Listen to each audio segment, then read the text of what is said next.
tardes, amigos de Brújula Internacional. Qué gusto saludarles como siempre en nombre del embajador Julio César Pineda. Una tarde más para analizar cómo se está moviendo el mundo. Como siempre, comenzamos esta edición revisando la actualidad. Y esta revisión la hacemos contándoles que el presidente Donald Trump defendió al príncipe heredero de Arabia Saudita, Mohammed bin Salman, por el caso del asesinato del periodista Jamal Khashoggi y le agradeció por el anuncio de que su país invertirá cerca de $1 billón en Estados Unidos. El presidente Donald Trump defendió el martes al príncipe heredero de Arabia Saudita, Mohammed bin Salman, por el caso del asesinato del periodista Jamal Khashoggi y agradeció por el anuncio de que su país invertirá cerca de $1 billón en Estados Unidos. Durante una visita a la Casa Blanca del príncipe heredero, Trump buscó reforzar las relaciones con el líder de facto de Riad y le ofreció un recibimiento con toda la pompa, incluido un espectáculo aéreo con F-35, el modelo de caza que Washington prevé vender al Reino Arábigo. El presidente estadounidense comenzó el encuentro destacando el increíble historial del príncipe en materia de derechos humanos y poco después restó importancia al asesinato de Khashoggi en 2018 en Turquía. El republicano recriminó a una periodista en el despacho Oval que con sus preguntas sobre el homicidio estaba avergonzando al príncipe, del que dijo que no tuvo nada que ver con el crimen. En cuanto a este caballero, ha hecho un trabajo fenomenal. Estás mencionando a alguien que fue extremadamente controvertido. A mucha gente no le gustaba ese caballero del que estás hablando. Ya sea que te gustara o no te gustara, las cosas sucedieron, pero él no sabía nada al respecto. Las cosas sucedieron, pero él no sabía nada al respecto. Y podemos dejarlo así. No tienes que avergonzar a nuestros invitados haciendo una pregunta como esa. Según la CIA, bin Salman ordenó el asesinato del periodista crítico con la corona saudita. El príncipe de 40 años reconoció que el asesinato del periodista fue un gran error. Sobre el periodista es realmente doloroso escuchar sobre alguien que ha perdido su vida sin un propósito real o no de manera legal, y ha sido doloroso para nosotros en Arabia Saudita. Hemos tomado todos los pasos correctos de investigación, etcétera, en Arabia Saudita, y hemos mejorado nuestro sistema para asegurarnos de que no ocurra algo así. Y es doloroso y es un gran error, y estamos haciendo nuestro mejor esfuerzo para que esto no vuelva a suceder. Tras estas declaraciones, la viuda de Khashoggi respondió en X e instó al príncipe heredero a pedirle disculpas de manera personal.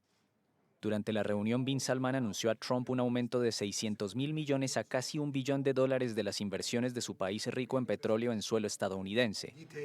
El presidente estadounidense presionó al príncipe para que normalice las relaciones con Israel en el marco de acuerdos de Abraham, pues considera el Reino Arábigo clave para la paz regional tras el acuerdo de alto el fuego entre el Estado hebreo y Hamás. Bin Salman aseguró el martes que trabaja para poder hacerlo lo antes posible, pero insistió en garantizar primero una vía clara hacia la solución de dos estados como salida al conflicto entre Israel y los palestinos. Por otra parte, el Papa León XIV renovó sus críticas a las políticas migratorias del presidente estadounidense Donald Trump y condenó el trato extremadamente irrespetuoso hacia los migrantes en Estados Unidos.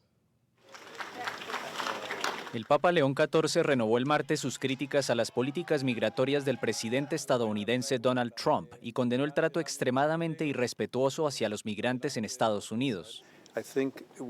Creo que debemos buscar formas de tratar a las personas de manera humana, tratarlas con la dignidad que tienen. Si las personas están en Estados Unidos ilegalmente, hay formas de tratar eso, hay tribunales, hay un sistema de justicia. Creo que hay muchos problemas en el sistema.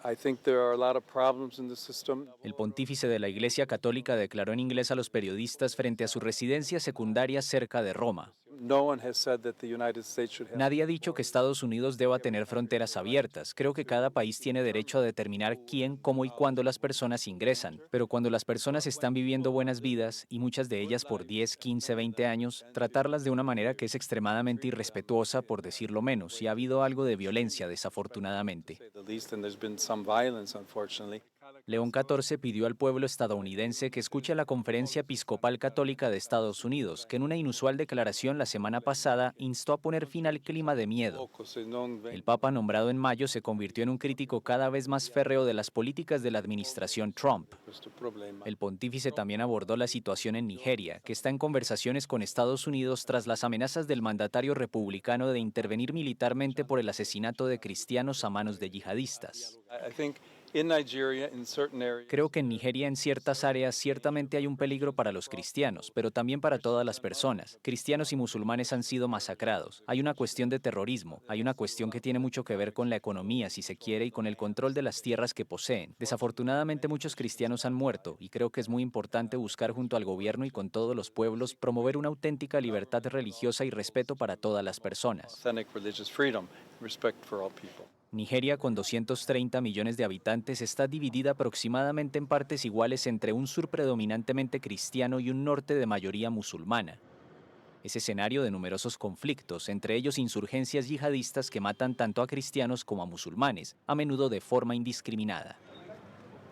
Y Brasil y la COP30 siguen protagonizando titulares en la agenda internacional, y es que los responsables de la cumbre publicaron un borrador de acuerdo a los puntos esenciales de la cita contra el cambio climático, en la que el presidente Luis Ignacio Lula da Silva participará de nuevo.